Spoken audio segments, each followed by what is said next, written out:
کہ پورے وجود میں ایک پھیری سی دوڑی تھی، اور پھر وہ شخص ان کے خاندان کو برباد کرنے کی قسم کھائے ہوئے تھا، اور اس قسم پہ بی بی کو پورا یقین تھا۔ وہ اس شجر ممنوعہ کو شجر ممکنہ کیسے کر سکتا تھا؟ وہ کچھ بھی کر سکتا تھا، اور کیسے؟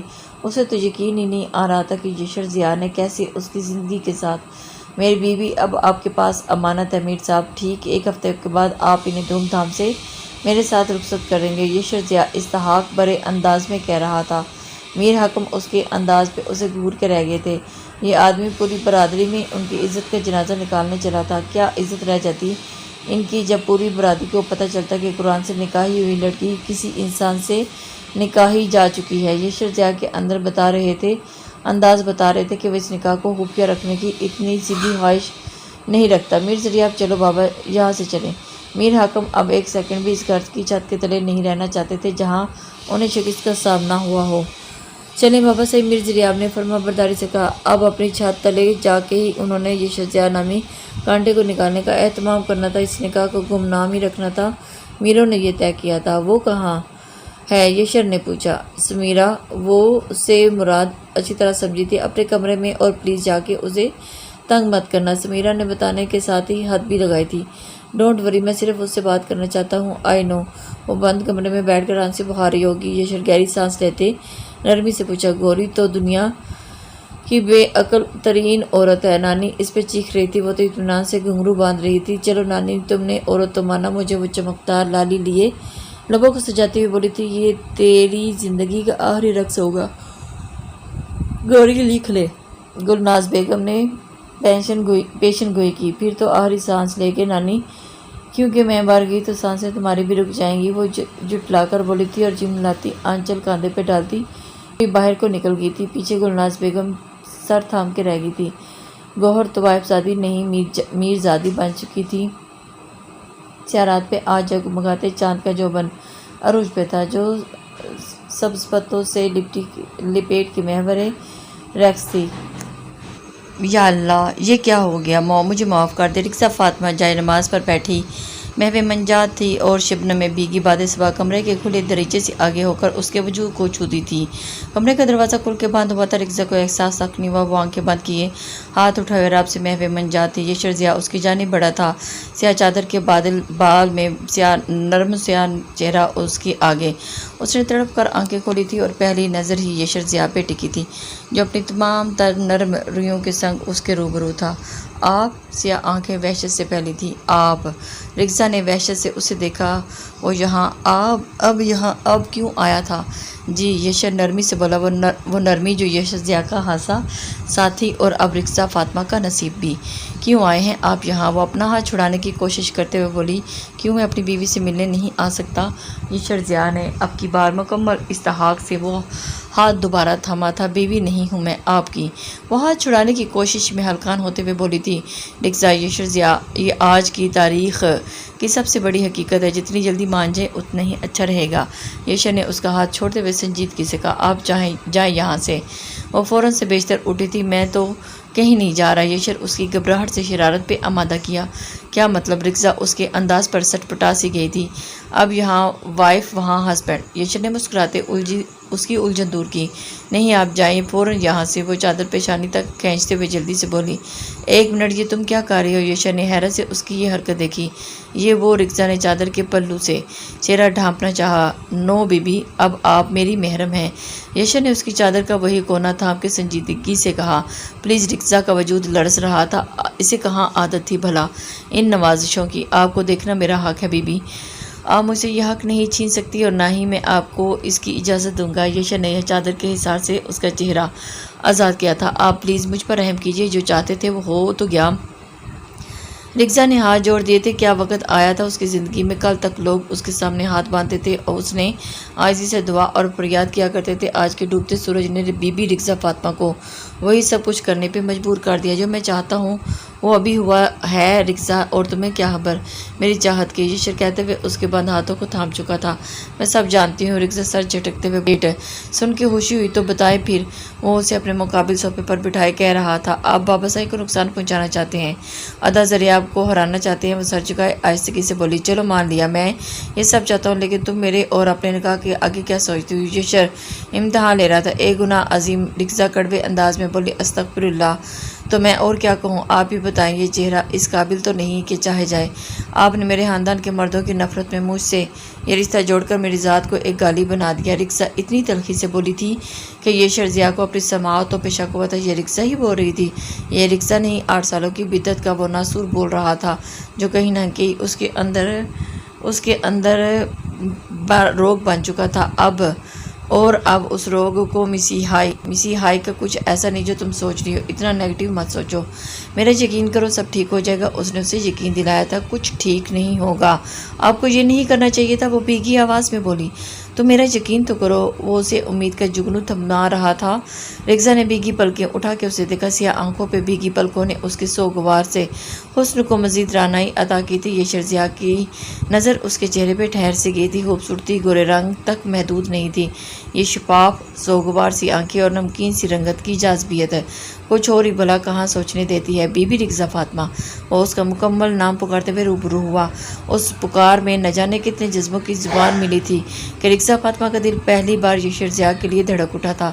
محبت ہونے کو ہے یشر ضیاء کا اذان گو کہ سرگوشی سے زیادہ نہ تھا کہ رکسا کی ہتھیلیاں بھگا گیا تھا۔ یا اللہ، یہ محبت تو کیا، اب یہ شخص محبت کے جال میں جکڑے گا مجھے۔ رکسا کا دل ماننے کو تیار تھا، لیکن دماغ جیسے سوچنے کے موقع ہی نہیں دے رہا تھا۔ وہ پلکیں جھکائے چہرے کے ساتھ نہ جانے کیا کیا سوچے گئی تھی۔